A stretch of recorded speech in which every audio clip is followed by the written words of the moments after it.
مولانا جلال الدین رومی، جسے مولانا رومی بھی کہا جاتا ہے، یا فارسی شاعر، متصوف اور عالم دین تھے جن کی زندگی 1207 سے 1273 تک۔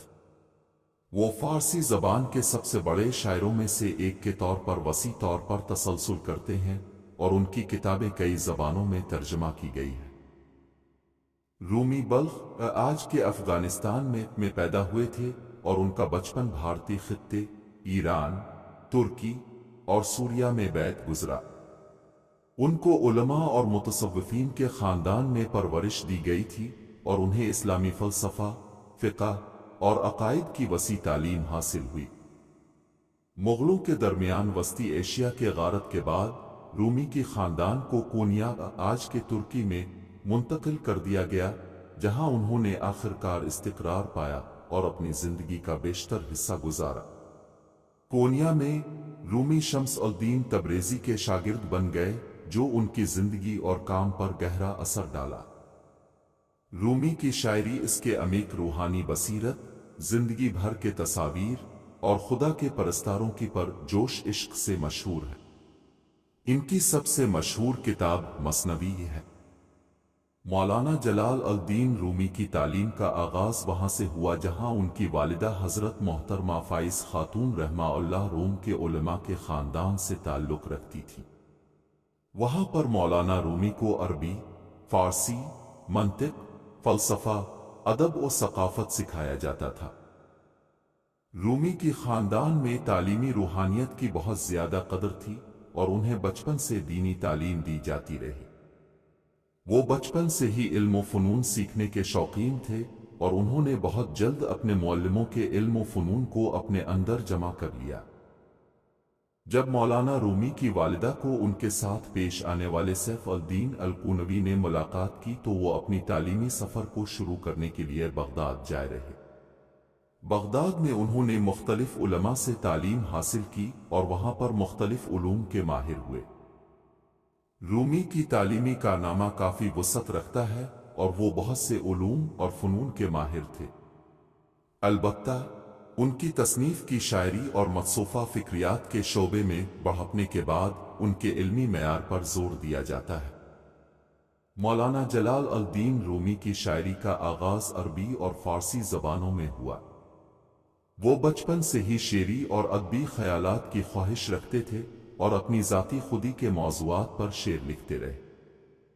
رومی نے عربی اور فارسی کی ادبی روایات کی طرف دلچسپی جاتا دیکھا اور ان کے لسانی اور فکری مجالس میں شرکت کرنے لگے۔ ان کی شاعری میں عربی کے شعری فنون کا بھی اثر دکھایا جاتا ہے۔ مولانا رومی کی شاعری کے بارے میں معروف کہاوت ہے کہ وہ شاعری کرنے کی جگہ وہ شاعری بنتے رہے۔ انہوں نے اپنی شاعری کو ایک ادبی مذہب بنا دیا اور ان کے شعر متصوفہ فکریات کی روایات کے موضوعات پر مبنی تھے۔ مولانا رومی کی اہم تصانیف میں مثنوی معنوی شامل ہے، جو ان کی شاعری کا عظیم ترین مثال ہے۔ اس کے علاوہ انہوں نے دیوان شمس تبریزی بھی تصنیف کیا، جو ان کے شعری فن کی ایک اہم تصویر ہے۔ مولانا رومی کی شاعری اور ادبی کارنامہ کافی وسعت رکھتا ہے اور ان کے شعر اور ادبی اثرات نے بہت سے لوگوں کے دلوں پر گہرے اثرات چھوڑے ہیں۔ مولانا جلال الدین رومی کی جوانی کے بارے میں زیادہ تفصیلی معلومات دستیاب نہیں ہیں، لیکن ان کے بچپن سے شعری اور ادبی خیالات کی خواہش تھی۔ رومی کی زندگی کی شروعات افغانستان میں ہوئی، جہاں وہ ایک عالمی خاندان سے تعلق رکھتے تھے۔ ان کے والد بہاؤالدین ولد محمد ایک عالم اور مفتی تھے جنہوں نے اپنے بیٹے کو دینی تعلیم دی۔ رومی کی تعلیم کی بنیاد خاندان کے لیے علم و فن کی اہمیت کا تعلق تھا۔ رومی کی جوانی میں انہوں نے عربی اور فارسی کی ادبی روایات کی طرف دلچسپی جاتا دیکھا اور ان کے لسانی اور فکری مجالس میں شرکت کرنے لگے۔